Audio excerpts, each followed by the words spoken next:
Good morning, everyone. Oh, okay, let's try that one more time. Good morning, church. Good morning. That makes much more sense. Thank you. My name is Javon Haskin. My pronouns are she and her, and I'm so happy to be joined this morning with Brett Carson on piano over here. We've got Sally and Shelly to help song lead, and we are going to start our service today singing together. We are going to be starting with Leah Morris's secularized iteration of the biblical passage, Joshua 24:15, which speaks to the intention of an individual, household, a church, or any community to be of service to the global community. So please rise in body or in spirit and join as we sing the song, A Dedication.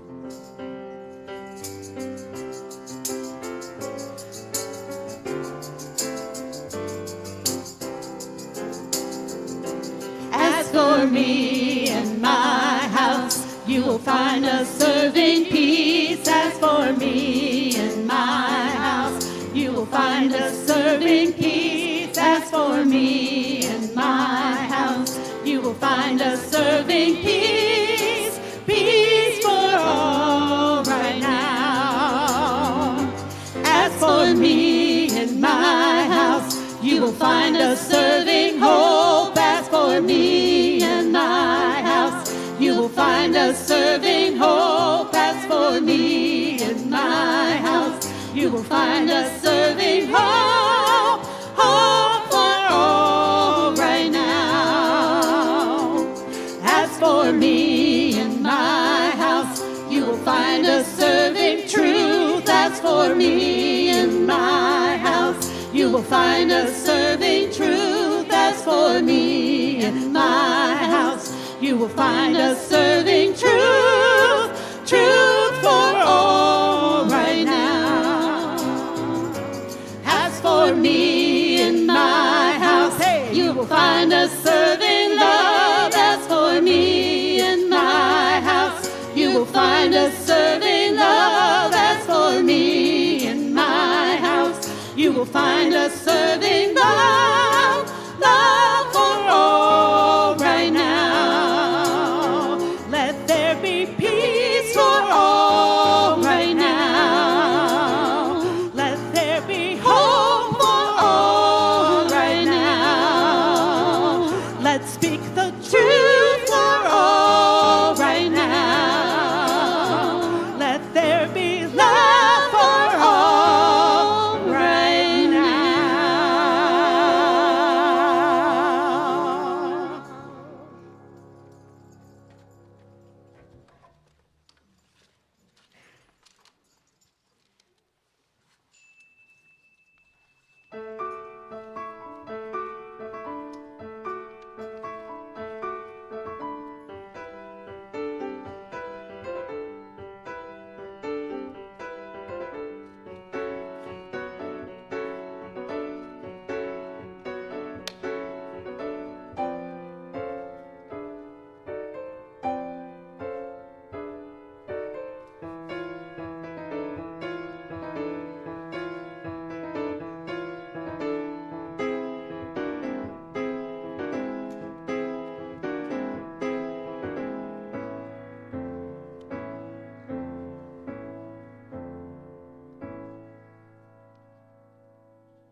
Good morning. Good morning. Welcome to Mount Diablo Unitarian Universalist Church. I'm Reverend Rodney Lemery, and my pronouns are he and him, and we're really, really glad that you're here. This is our Sunday morning time together where we come and imagine a world that we really hope could be outside of these walls and not just inside. We are Unitarian Universalists, which means we have a varied degree and understanding of what brings us here. And so we are very happy that you're here, regardless of your belief structure. And we really want to engage with you, so please, if you are visiting with us, fill out a yellow visitor's card at our welcoming table in Borton Hall after the service so that we could stay in touch. That is also available online, so if you'd rather fill it out online, go right ahead. Or those of us who are with our YouTube community this morning, fill it out online through the link that I will share with you in a moment when I go back to my seat. And for those of you who need a listening ear, we have pastoral listeners here on campus from our community. You'll be able to identify them. They'll be standing with me at the water column during our offertory today. We are a busy congregation that tries to live out our UU values and our covenantal mission within this community. So please visit our website. But I do want to lift up one really cool thing happening on August 1st and 2nd, Saturday and Sunday. It is the first time that we are ever hosting the Firefly Conference. This is an organization of trans families and trans healthcare providers who will be taking over our campus for the weekend, offering all sorts of really amazing lectures and food and time together to really support the trans youth and children in their community, offering cool things like gender-affirming haircuts and other types of offerings for the trans community. So if that is something you are interested in, please look at our website. You can find the link there or the Justice email. Click on it and register. They are very grateful to have this space, and they're very interested in welcoming our community to theirs as well. It is my pleasure today to welcome to our pulpit and to our community the Reverend Dr. Bonnie Dlott, who is a former MDUUC member and Star King grad who trained as a cell biologist, molecular biology, before receiving her call to ministry. She is the minister emerita at the Napa congregation and served briefly as a contract minister in Santa Rosa and in Petaluma. She was actually ordained in this congregation in 2006, and right? Kind of cool. Bonnie and her husband Rick are both mostly retired and spend their time traveling, gardening, cooking, and playing with their 2 grandkids. So please welcome Bonnie.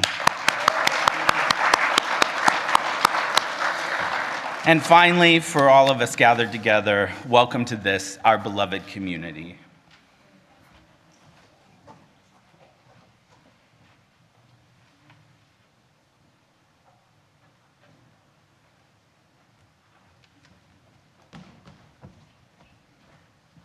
Good morning. Good morning. I am Mary Kelly Persine, a member of your Board of Trustees. My pronouns are she, her, and hers, and welcome to our service. We begin our services by reading our mission. We bring to life our Unitarian Universalist values as we seek truth and work for justice, nurture compassion and courage, reach out to each other and to our larger community of faith, bridge the divisions that wound the human family, transform ourselves and our world. We hope your summer is going incredibly well and are grateful that you've chosen to spend today with us. And we want you to be part of us. So if you are with us in person here, please feel free to join us in Borton Hall after service to meet people that you know and others that you'd like to meet. We also have an online coffee hour right after the service, and we have much happening in the congregation, so please sign up for our email blasts. Promise there aren't too many, and monthly newsletter, or visit us at mduuc.org to see our calendar. And thank you to all for your participation in this community. Welcome. It's good to be together.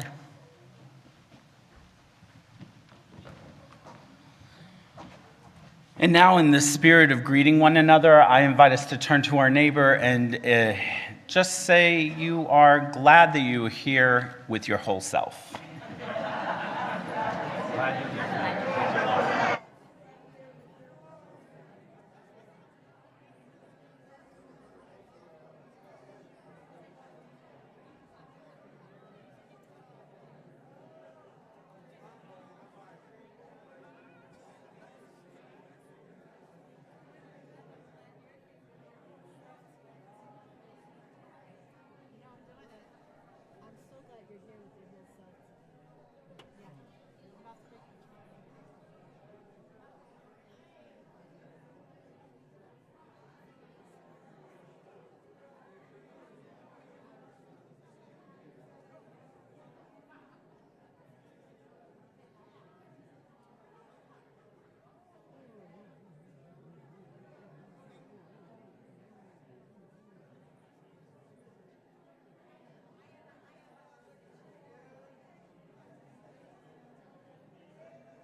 a you gonna reach up high, gonna dig down deep where the meanings lie. I'm a you gonna reach up wide and embrace the whole wide world. Let's try again. I'm a you gonna reach up high, gonna dig down deep where the meanings lie. I'm a you gonna reach up wide and embrace the whole wide world. Great job. So we're going to do a little something different today with our chalice lighting, and we're going to sing together as we light this chalice. Ron Parks, the composer, was inspired by our UU practice of lighting and extinguishing our chalice for every service. And so this song we're going to sing invites a verse of affirmation and welcome to our attendees and congregants. There's a light in this place, and it shines in every face. It's the fire of truth and grace for all. Welcome, faith family, cherish our diversity.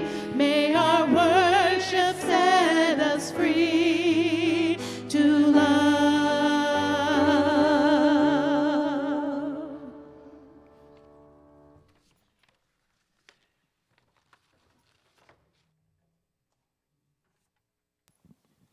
Good morning. Full disclosure, this is an interactive story, so I'm going to be looking for some volunteers of all ages, especially our younger friends. So first, does anybody know how many limbs a spider has? I'm sorry, I can't hear you. How many? 8. Great. How many volunteers do you think I need? Okay, so come on down. If you would like to come be a part of a spider, we're going to make a big spider pose right here in the middle to help tell our story. Okay, I see 1, 2, 3. Yeah, 4, 5. Okay, show me a big spider pose in 3, 2. Like so that you're all one big spider. Ready? 1, 3, 2, 1. Pose. Oh, let's give this group a big round of applause. Okay. Now, this isn't just any spider, this is a UU spider, so it needs a name or an acronym. So what should we name? No, stay up here, we need our spider. Show me all the limbs. Show me all the limbs. They need to be able to see your limbs all the way in the back, yeah. So what should we name our spider? Does anybody have any suggestions? Sam, okay, Sam the spider. Amazing, show me your spider pose. I need all the limbs. There we go. One morning, Sam woke up and stretched all 8 legs. "Oh dear," Sam said. "Today is the perfect day to spin my web. But what kind of web should I make?" They knew how to spin webs that could catch breakfast. They knew how to spin webs between branches. But today, Sam the spider wondered if there was another kind of web that they could make. And as they thought, along hopped Rabbit. Can I have a volunteer to come be the rabbit? You want to switch and be the rabbit? Okay, but I still need all my spider limbs. Show me your spider limbs. And then Dana, will you come be the rabbit? I forgot my prop. Okay, so along hopped Rabbit. "Hello, Rabbit," Sam the spider said. "Can I ask you a question?" "Oh, yeah, of course," Rabbit replied.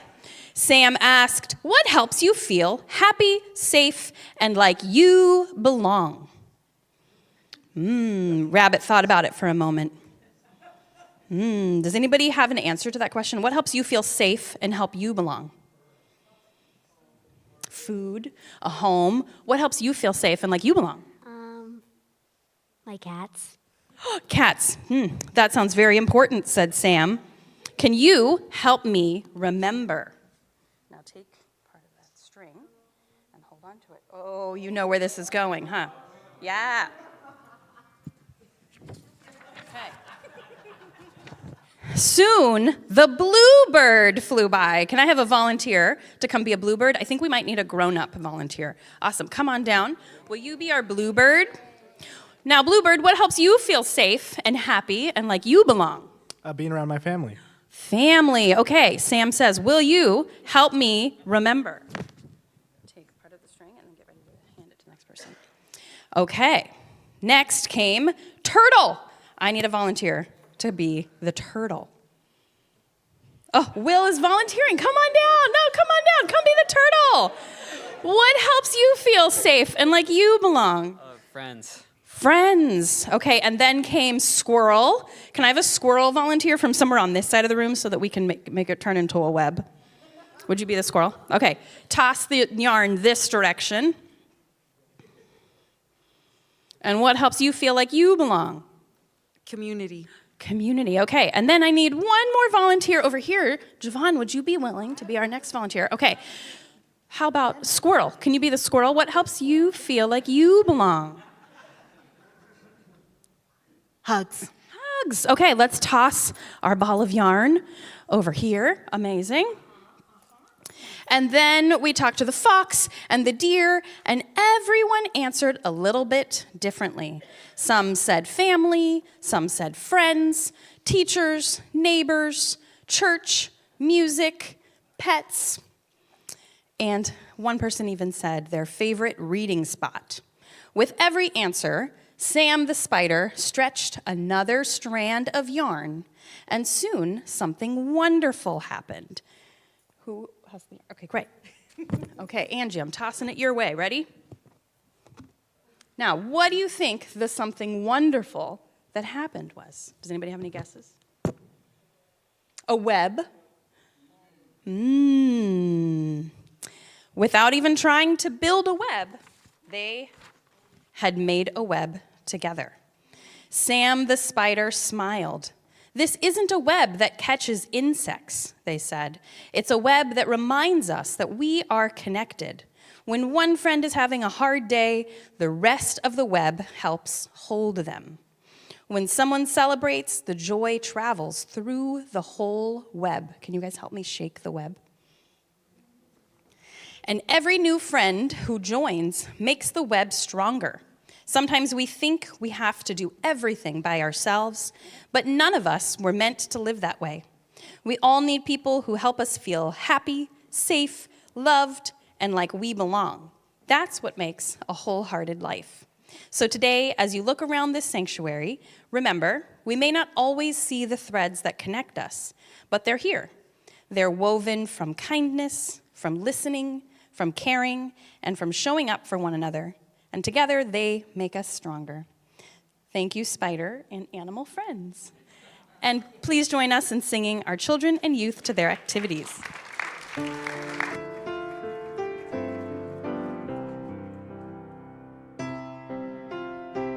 Our hearts go with you. Go enjoy. Our hearts go too. Learn and love and grow in wisdom. Shine your light in all you do.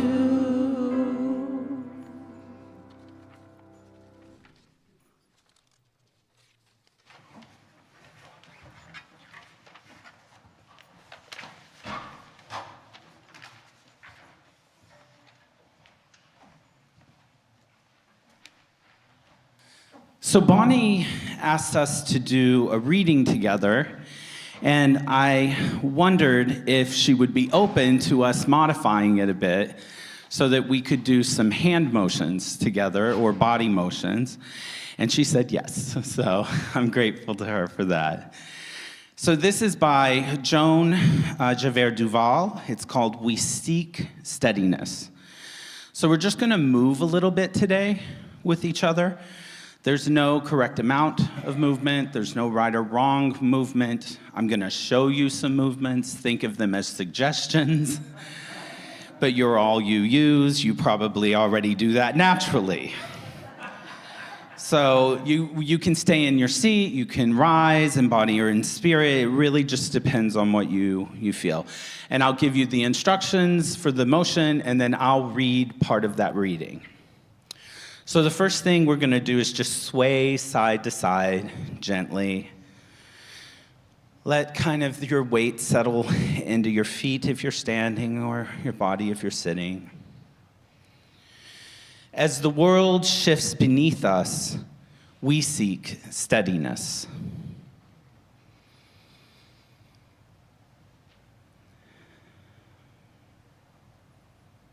The unwavering support of community,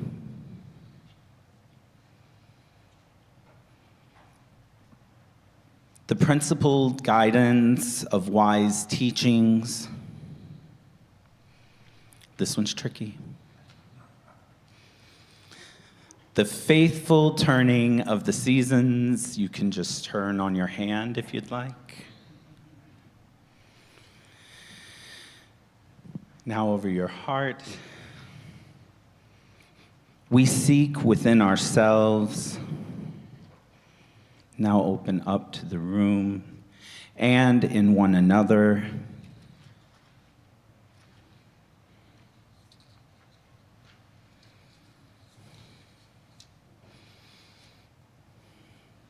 Now just do a little pulse, a devotion to all that is true, all that is just, all that is beautiful. And now we'll press the palms to the floor again. We gather here to reground ourselves, hand to heart, and to reorient ourselves toward heart's calling. Here is where we hold what is good, what we believe, and what we must do.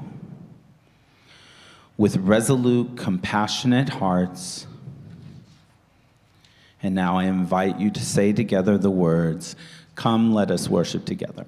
Come, let us worship together."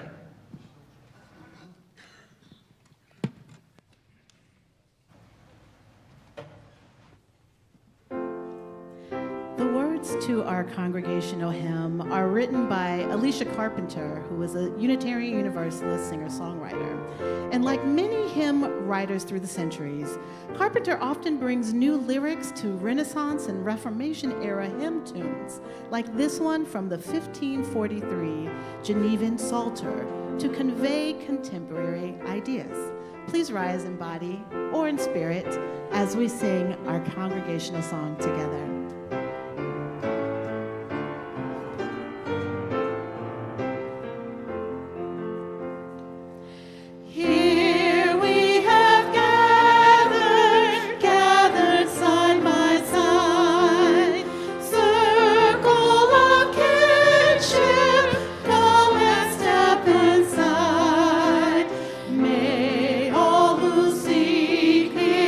Find a kindly prayer.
Now is the time in our service where we come together to bear witness to those joys and sorrows that are too great for any one of us to hold alone.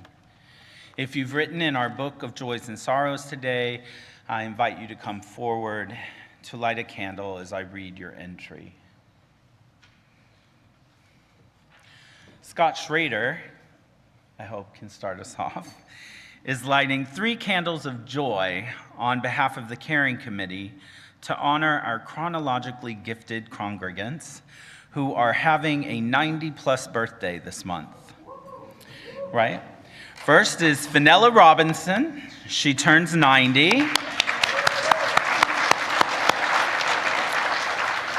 Bill Ruano turned 92 last month. And Maria Rieger turns 96.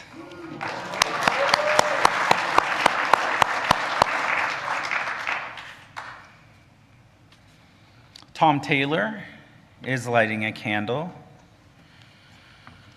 It is a candle of witness, witness to the pain, fear, and sorrow of the conflict in the world.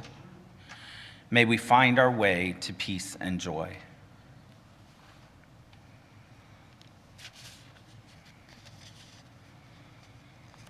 Sarah Letson is lighting a candle of celebration today. She came back earlier this month from the Gay Games in Valencia, Spain, where she won 3 medals: ballroom dancing, line dancing, 2 silver and 1 gold.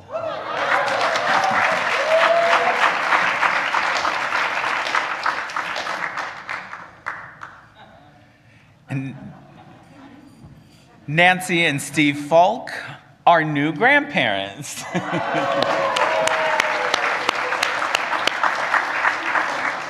And are lighting the candle to welcome into the world Alina June Falk.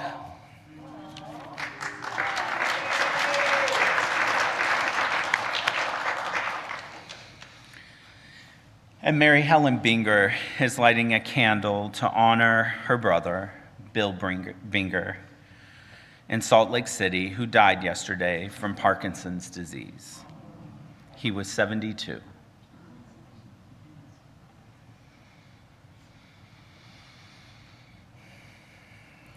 The Hunt family is asking us to light a candle of celebration and continued care for their son, Ethan, who has successfully completed his first round of chemo, and his scans showed that the tumor is responding to the treatment.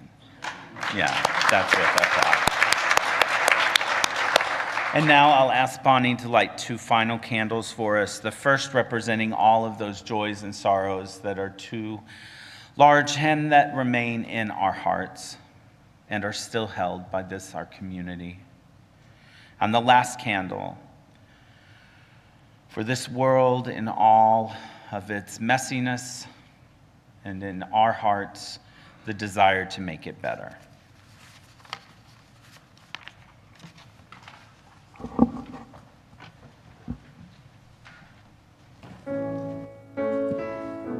Composer and vocalist Katie Grigg-Miller wrote this song for our new hymnal in a gentle, flowing style of music that is meant to bring out a great warmth and comfort in knowing and proclaiming our care for each other. Please remain seated as we sing our meditation song together.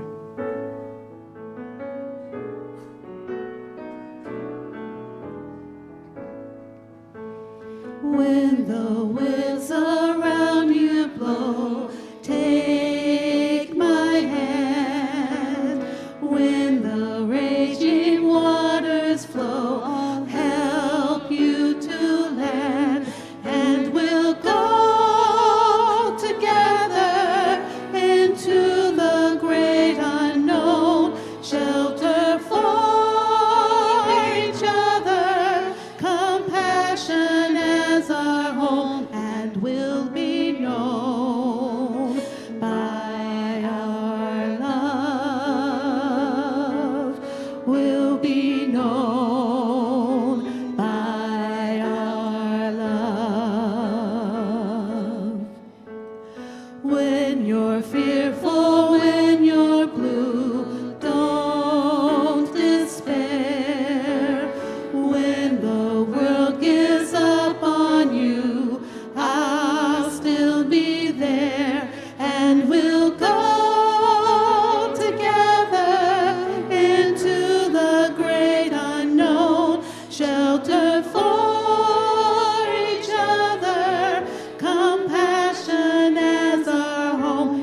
will be known by our love,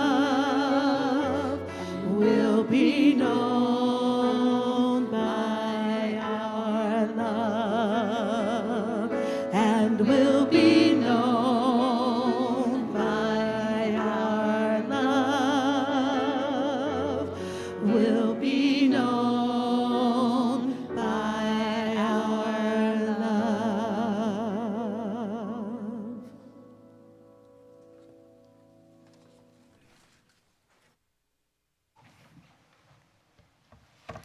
Our reading this morning is by George Odell.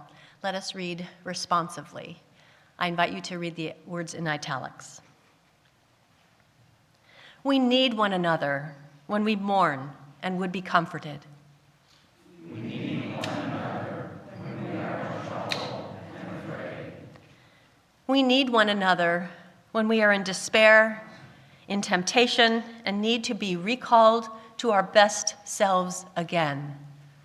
We need one another when we've accomplished some great purpose and have to live alone. We need one another in the hour of success, when we look for someone to share our triumphs.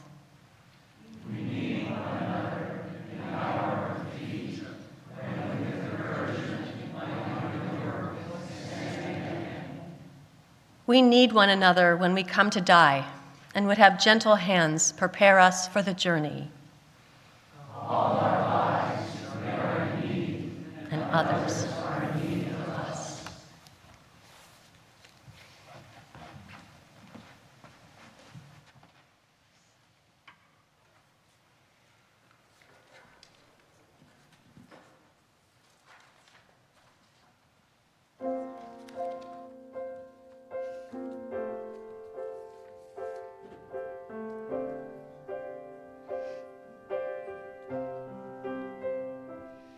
I am looking for shelter in a friend.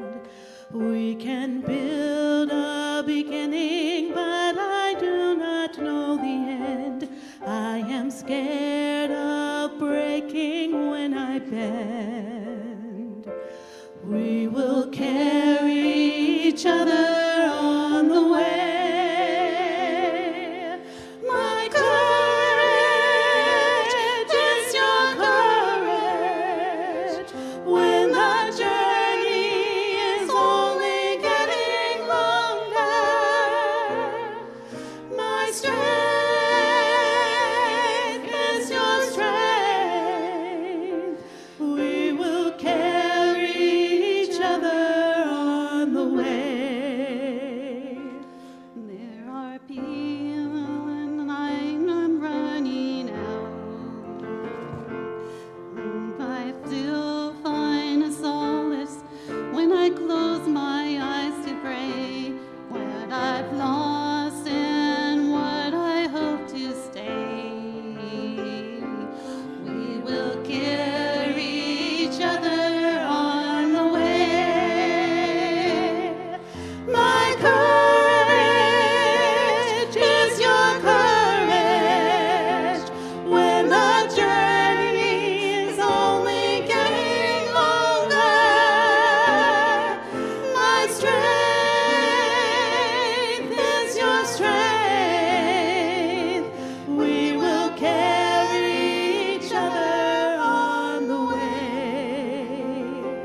I am full and I am running out.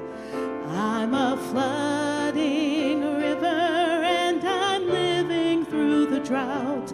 I have firm conviction and my heart is full of doubt. We will carry each other on the way. My courage is your courage when the journey is only getting longer. My strength is your strength.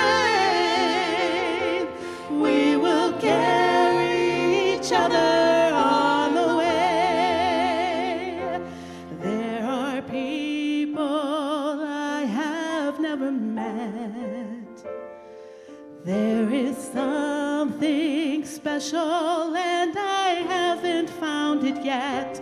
There's abundance given freely, taken with no debt. They are carry each other on the way. My courage is your courage. When the journey is only getting longer, my strength is your strength. We will carry each other on the way. My courage is your courage. When the journey is only getting longer, my strength is your strength. We will carry each other on the way.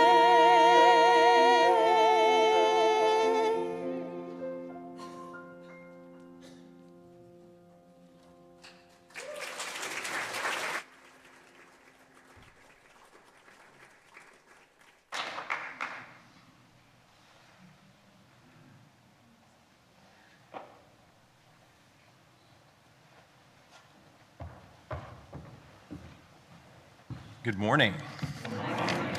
I'm Mark Chase. My pronouns are he and him, and I'm a member of your Board of Trustees. Summer is here. The days are long and warm.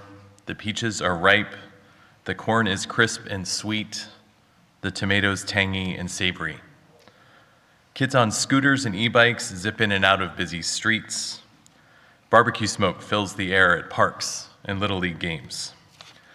I passed a child's lemonade stand the other day, and when I struggled to find some cash, the young entrepreneurs graciously offered to take Venmo. Since we aren't making pennies anymore, I suppose I need to get with the times. Here at MDUUC, we gratefully accept your pennies, nickels, dimes, dollars, checks, and smiles. It takes a village to keep our beloved community funded, and we appreciate your one-time or ongoing support. If you would like to set up a regular donation, you may do so through our Church Center app. You may also make a one-time donation on our website. You can click on the yellow Give Now button. Here in the sanctuary, I invite the ushers to come forth to gratefully accept your offerings.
Please join me in the dedication of our offering. The words are on the screen. To the work of this community in transforming ourselves and our world, we dedicate ourselves and our offerings.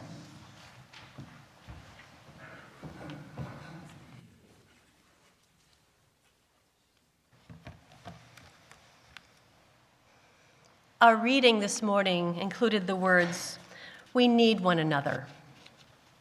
All our lives we are in need, and others are in need of us. All human beings need friendship and support. Scientists have confirmed this to be true, which I find is ironic, because I've met a lot of scientists.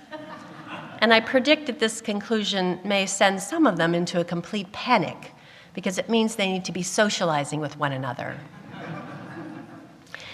Even if you aren't a scientist, and I apologize to you if you are for that cheap joke, you probably know that when things get rough, it really helps to have trusted people standing by. This need for others exists not only when we get into trouble. We need them to help us grow, find meaning, share joy, feel encouraged, challenged, celebrated, and loved. And for all those things, we need one another. But trusting others can be risky. As we are human, we are inevitably going to disappoint one another. I can say confidently that there isn't a single person in this room who hasn't disappointed someone or been disappointed by someone, including me. And when we let people down, it can be unbearably painful. How do we learn to trust? And how do we relearn it after we've felt betrayed? Social scientist Cynthia Wall says, "No one is born knowing how to trust. Babies come into a frightening, unfamiliar world, all sensation and no control. Ideally, the first thing they learn is that crying produces a comforting response that they can trust." Wall goes on to say, "Life gives us many teachers, some caring and others cruel. Few people receive a solid base of trust as children. Even fewer are taught how to trust themselves." We have all received lessons about trust, some positive and others painful. Parents, siblings, school friends, teachers, even strangers teach us these lessons. We start by learning that we can or cannot trust our families for safety and love. As we get older, the lessons in trust become more abstract. We trust those who tell us the truth, who are kind, who keep promises, who are honest and consistent with us. We trust those whose actions are predictable. And we learn who not to trust. We learn not to trust those who disappoint us, deceive us, abuse us. We learn that it can be risky to trust. We learn that relationships are fragile. People can leave us or take advantage of us. The first time our trust is betrayed, it can feel like our whole world is collapsing.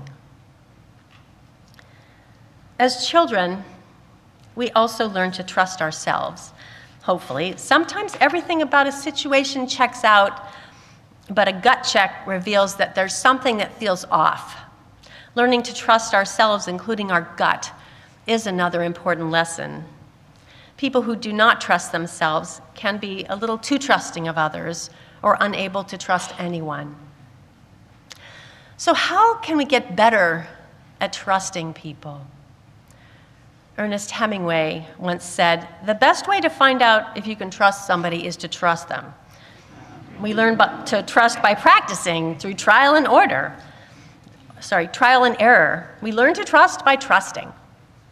For me, trust is an embodiment of my theology. I'm not one of those people that believe that everything works out for the best. Perhaps some of you have experienced this as true, but I haven't. I do have a deep conviction Despite betrayal and disappointment, being alive is good. Love is always a possible response, and despite my imperfections, I am a part of the human family, and I matter just like everyone else. I try to practice trust in others and in myself, and of course, sometimes I get hurt. Parker Palmer is a Quaker writer who often leads us deeper into conversations about trust and courage. In his book, Let Your Life Speak, Parker Palmer writes that some journeys are direct, some journeys are circuitous, some are heroic, some are fearful, and some are muddled. But every journey, honestly undertaken, stands a chance of taking us where we belong. He's referring to that gamble we make when we trust. For good or for ill, he encourages us to make that gamble, to reach out to others, and also to potential opportunities in life, even when we feel unsure, because the only way to become sure is to try. William Arthur Ward wrote in the last line of his poem, "To risk. Risks must be taken because the greatest hazard in life is to risk nothing." The greatest hazard in life is to risk nothing. But risking, trusting, makes us nervous because it makes us vulnerable. But I'm hoping to convince you today that vulnerability is the key to connecting meaningfully to others. I started thinking about this after picking up a book by Brené Brown. It's not a new book. It's called Daring Greatly: How the Courage to be Vulnerable Transforms the Way We Live. Have any of you familiar with this book? Yeah. A few, yeah. Brown became very interested in people who are wholehearted. And by this she means people whom she characterizes as courageous, compassionate, and most importantly, connected. She found that these people shared one common trait, and that was vulnerability. She writes, "The willingness to be vulnerable emerged as the single clearest value shared by all those who she described as wholehearted. They attribute everything from their professional success to their marriages, to their proudest parenting moments, to their ability to be vulnerable." In the stories of her subjects, Brown discovered that our ability to accept and embrace our own vulnerability is a quality that is essential if we want to create and maintain meaningful and trusted connections with others. And this isn't something that I really wanted to hear, and Brown wasn't so thrilled about it either initially. Who wants to be vulnerable? I mean, isn't that just inviting someone to hurt us? I mean, I certainly can remember times when I regretted opening up to someone, and maybe you can too. And she understands this, and she writes, "Our rejection of vulnerability often stems from our associating it with emotions like fear, shame, grief, sadness, and disappointment. What most of us fail to understand, and what took her a decade of research to learn, is that vulnerability is the cradle of emotions. I love that, the cradle of emotions and experiences we crave. Vulnerability is the birthplace of love, belonging, joy, courage, empathy, and creativity. It is the source of hope, accountability, and authenticity." End quote. So my first reaction to reading that paragraph was to disagree strongly. Vulnerability is defined as the quality or state of being exposed to the possibility of being attacked or harmed. Great. But according to Brown, it's necessary for creating the close connections we crave. But because it makes us so nervous, she devoted an entire chapter to the habits that we develop just to avoid being vulnerable. One of the habits she mentions is practicing what she calls foreboding joy, which basically means that as you're experiencing something very joyful and fulfilling, you're already thinking about how things might go wrong. Anyone else do this? You don't have to raise your hands. Another way of resisting vulnerability is to practice numbing. Numbing can take the form of an addiction, a compulsive behavior, or anything that we use consistently to distract ourselves from connecting with other people. Drinking, binging, isolating, or my personal favorite, shopping. A third way of resisting vulnerability is perfectionism. And that's not the same as trying to do your best. It is insisting on having control over every variable before you are willing to open yourself up. It's an attempt to remove all elements of risk from relationships. Good luck with that. So reading about these strategies made me feel, well, vulnerable. I practice all three of these types of resistance: foreboding joy, numbing, and perfectionism, but especially perfectionism, which is a very common trap in ministry. As a minister, we're supposed to know stuff, right? When I was serving the Napa congregation early on, I remember being asked something about the worship committee charter during a board meeting, and I thought, I have no idea what's in the charter, and I think I wrote it, and furthermore, I have no idea where it is or how to find it. And a voice in my head said, seriously, what kind of minister are you anyway? Shouldn't you kind of just know what's in the worship charter? What's going to happen when someone asks you a real question, like, why am I suffering so much? Or what does my life mean? And of course, the voice in my head goes on to warn me that the answer to these difficult questions must be wise and witty, profound, original, eloquent, and delivered with absolute confidence. But Brené Brown would not agree.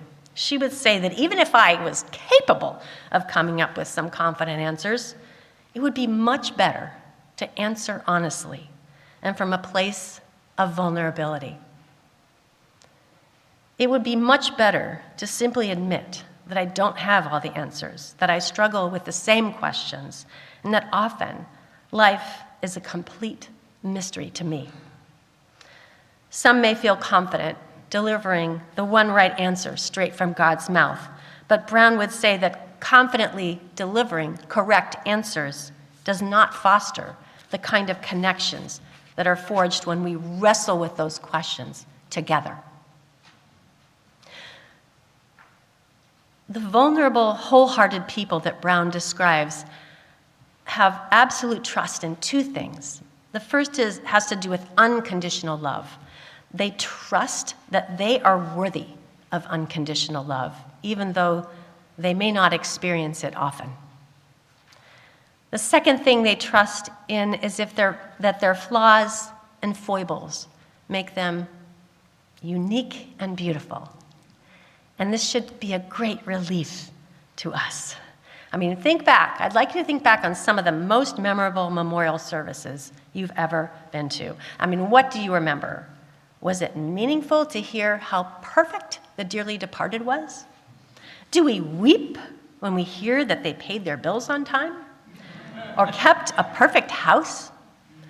No, we want to hear the funny stories, the goofy things they did, the time they showed up in a Batman costume at a party dressed like crazy when it wasn't a costume party at all.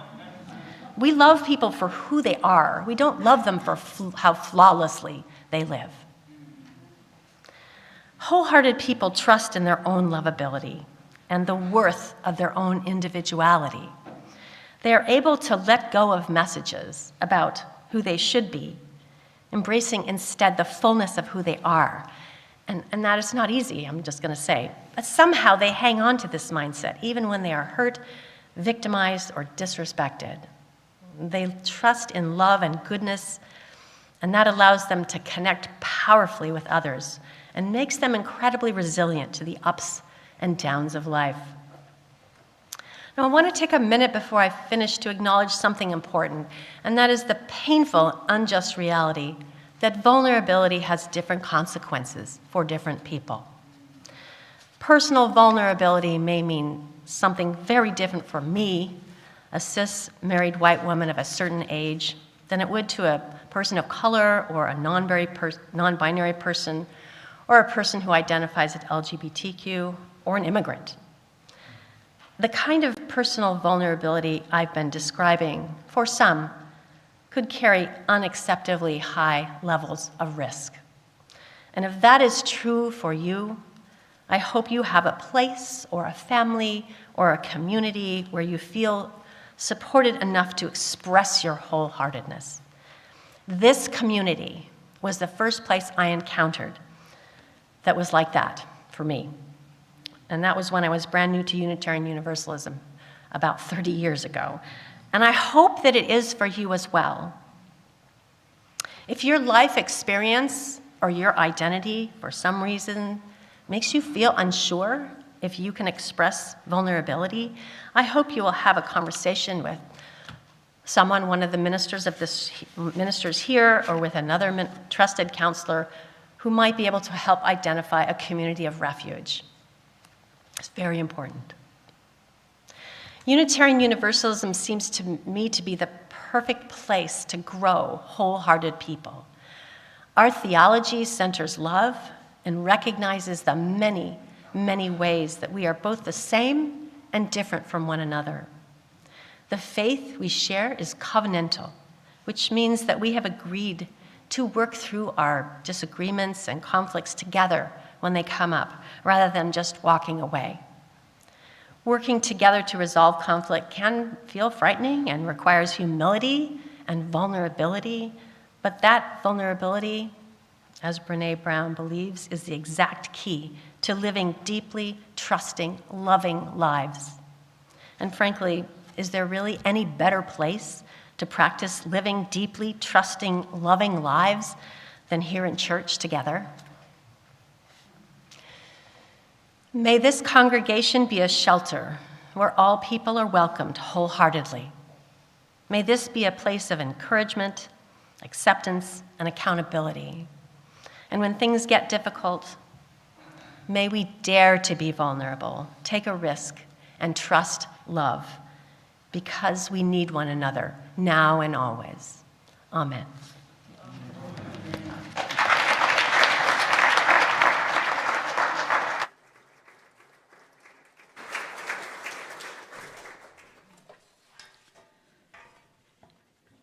Our closing song was written in 1996 by longtime UU musician and composer Joyce Poley. And she wrote this popular hymn to celebrate the concept of beloved community where we can all be vulnerable as heck together. Okay, so please rise in body or in spirit as we sing, When Our Heart is in a Holy Place. When our heart is in a holy place, when our heart is in a holy place, we are blessed with love and amazing grace. When our heart is in a holy place, when we trust the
benediction, we are going to sing again today.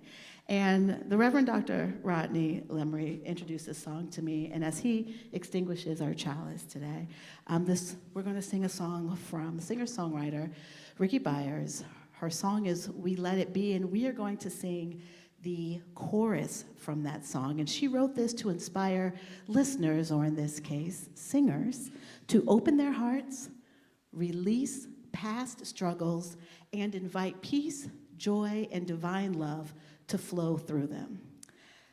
This song, if you can put the lyric slides up, please, Phoenix, thank you. We're going to sing this through a couple of times together, but it goes like this. We let the love wash over us. We let it be.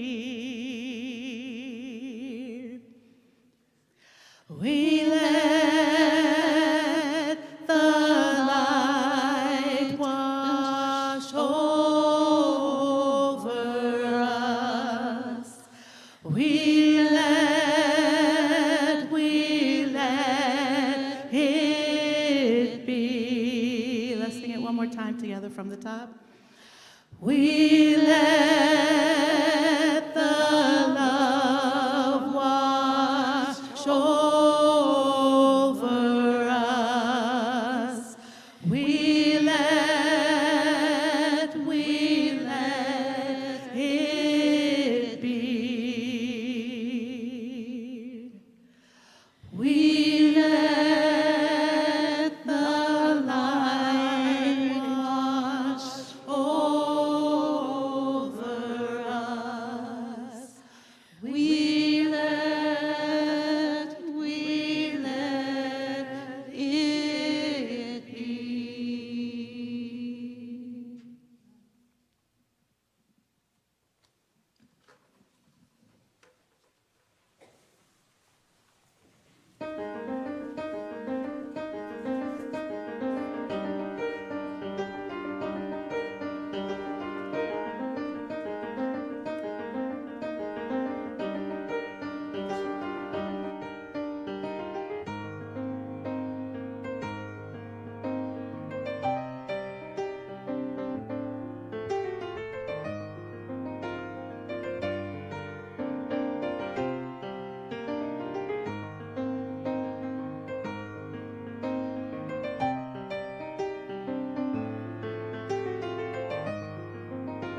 said that? Me! Oh, you.